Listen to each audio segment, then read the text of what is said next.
ये कहानी केवल दो दोस्तों की नहीं, बल्कि दो अलग अलग सोच और उनके परिणामों की है। सोनू और मोनू, सोच, समय और संपत्ति की पूरी कहानी। एक छोटे से शहर में दो पक्के दोस्त रहते थे, सोनू और मोनू। दोनों ने एक साथ एक ही कंपनी में अपनी नौकरी शुरू की। दोनों की तनख्वाह बराबर थी और दोनों के सपने भी ऊंचे थे। लेकिन 15 साल बाद जीवन के चौराहे पर दोनों की स्थिति बिल्कुल अलग थी। शुरुआती दौर, दिखावा बनाम अनुशासन। नौकरी लगते ही सोनू ने सबसे पहले एक चमचमाती स्पोर्ट्स बाइक खरीदी और सबसे महंगा स्मार्टफोन लिया। उसे लगता था कि लोग क्या कहेंगे और स्टेटस ही सब कुछ है। वह अपनी आय से अधिक खर्च करने लगा था। दूसरी तरफ मोनू अपनी पुरानी साइकिल से ही दफ्तर जाता।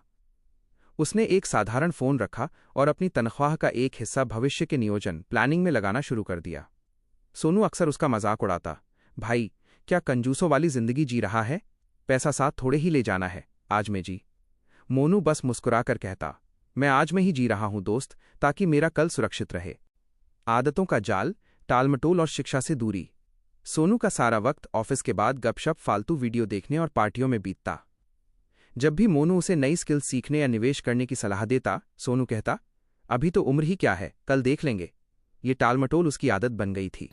वहीं मोनू ऑफिस के बाद लाइब्रेरी जाता या ऑनलाइन कोर्स करता। उसने शिक्षा को कभी खत्म नहीं होने दिया।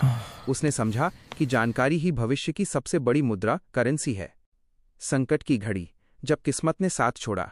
10 साल बाद अचानक बाजार में मंदी आई। कंपनी ने खर्च कम करने के लिए वेतन में 30% की कटौती कर दी। सोनू बुरी तरह टूट गया। उसके पास न तो कोई बचत थी और न ही इमरजेंसी फंड।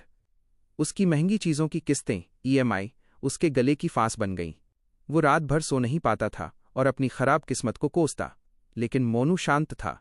उसने सालों से जो बचत और सही जोखिम लिया था, उसकी बदौलत उसके पास इतना फंड था कि वो बिना वेतन के भी 1 साल गुजार सकता था। उसने इस मंदी के समय का उपयोग अपने साइड बिजनेस को खड़ा करने में किया। अंतिम दृश्य, समय का हिसाब। 15 साल बीत चुके थे। एक दिन सोनू सड़क किनारे अपनी पुरानी बाइक को स्टार्ट करने की नाकाम कोशिश कर रहा था। तभी एक आलीशान सफेद कार उसके पास आकर रुकी। कांच नीचे हुआ तो अंदर मोनू बैठा था। सोनू हैरान रह गया। अरे मोनू, इतनी बड़ी गाड़ी, तेरी लॉटरी लग गई क्या? मोनू ने उसे कार में बिठाया और शांति से कहा, नहीं सोनू, ये लॉटरी नहीं है। यह उन समय की बचतों का नतीजा है जिसे तुम कंजूसी कहते थे। जब तुम समय काट रहे थे, तब मैं समय का निवेश कर रहा था। जब तुम दिखावे के लिए कर्ज ले रहे थे, तब मैं अपनी संपत्ति बना रहा था। सोनू को उस दिन एहसास हुआ कि गरीबी केवल जेब में नहीं, बल्कि सोच में होती है। उसने संकीर्ण सोच के कारण न केवल पैसा खोया, बल्कि अपना कीमती समय भी गंवा दिया। कहानी की सीख। 1. अनुशासन, अपनी आय से कम खर्च करें। 2. निरंतर शिक्षा, हमेशा कुछ नया सीखते रहें। 3. समय का निवेश, समय को बर्बाद ना करें, उसे संपत्ति बनाने में लगाएं। 4. धैर्य, रातों रात अमीर बनने के बजाय धीरे धीरे नींव मजबूत करें। आशा है सोनू और मोनू के इस सफर ने आपको वो व्यंग्यात्मक और गहरी जानकारी दी होगी जिसकी आप तलाश कर रहे थे।